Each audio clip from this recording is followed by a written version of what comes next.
दोस्तों, आज आपके लिए सीख देने वाली कहानी लेकर आए हैं। आज के समय में कहानी एक ऐसा माध्यम है जिससे हम मनोरंजन में ही वह बातें सीख लेते हैं जो हम बड़ी बड़ी किताबें पढ़कर नहीं सीख पाते। जीवन में नैतिक मूल्यों को हम कहानियों के माध्यम से आसानी से सीख सकते हैं। आपको सीख देने वाली कहानी से क्या शिक्षा मिलती है, आप हमें कमेंट करके जरूर बताएं। दोस्तों, एक गांव में एक सफल व्यापारी रहता था।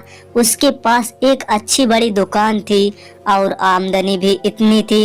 गांव में सबसे ज्यादा अमीर वही था।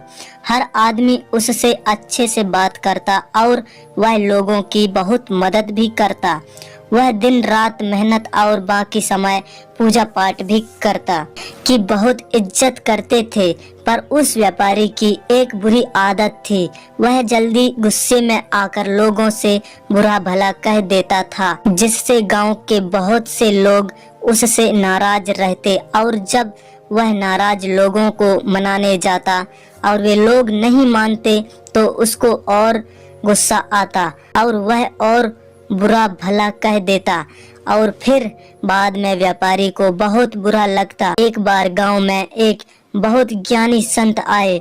कुछ ही दिनों में दूर दूर तक उसके ज्ञान के चर्चे होने लगे। जब यह बात व्यापारी तक पहुंची तो वह दौड़कर संत से मिलने पहुंचा। व्यापारी ने संत की बहुत सेवा और उनको अपनी समस्या बताई। संत ने व्यापारी से कहा, तुम बहुत सारे कागज के टुकड़े लो और पूरे गांव में फेंक आओ, फिर मेरे पास आना। व्यापारी बिना सोचे समझे दिन भर कागज के छोटे छोटे टुकड़े पूरे गांव में फैला देता है और फिर संत के पास पहुंच जाता है। संत उस व्यापारी से कहते हैं, तुम्हारी समस्या का समाधान मिल गया है, बस तुमको एक काम करना है।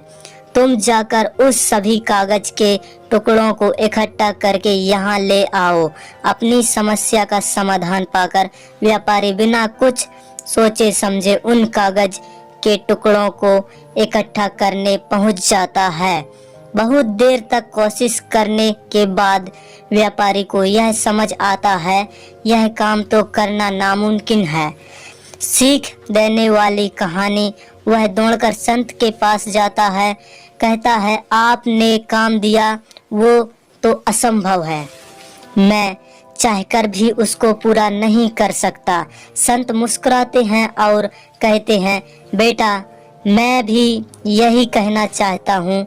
किसी को कहे अब शब्द वापस नहीं कह सकते हैं, इसलिए हमें हमेशा सोच समझकर बोलना चाहिए। आज के बाद तुम यह बात अपने मन में अच्छे से बिठा लो, चाहे कुछ भी हो जाए तुमको किसी को अब शब्द नहीं बोलना है। संत से प्राप्त इस ज्ञान से व्यापारी की आंखें खुल जाती हैं और वह दोबारा जब भी किसी को गुस्से में कुछ बोलने वाला रहता है उसको कागज के टुकड़ों का उदाहरण याद आ जाता है। शिक्षा। इस कहानी से हमें यह सीखने मिलता है कि कितना भी मुश्किल क्यों ना आ जाए, हमें किसी को अपशब्द नहीं बोलने चाहिए, क्योंकि अपशब्द से हुए नुकसान की भरपाई करना संभव नहीं है। गलत शब्दों से किसी को ठेस नहीं पहुंचाना चाहिए।